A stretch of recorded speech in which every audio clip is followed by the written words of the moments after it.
Malawi Today.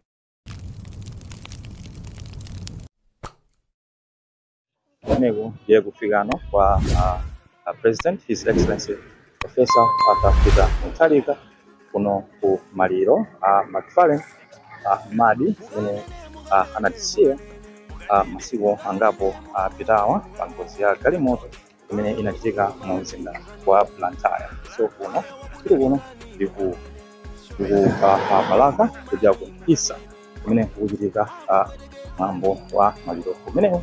Sadakali pano mene mukuoneka mtuzimo awa ndi magalimoto President Professor Peter Mutharika kufika kuno kusiwa ku Isa kuneku ndiye kunyumba kwa Madam Professor Gertrude Mutharika.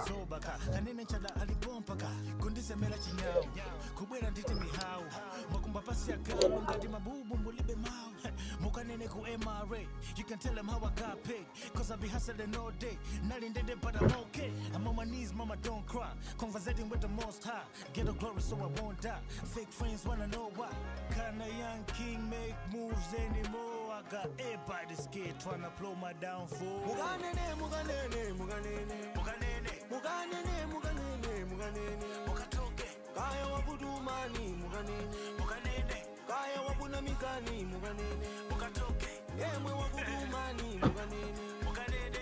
Abu bedegekani, muganene, muganene, muganene, muganene, muganene, muganene, muganene. Bidane mugawa uze, zamaboza sandikuze, mchana Fredo sangaluze.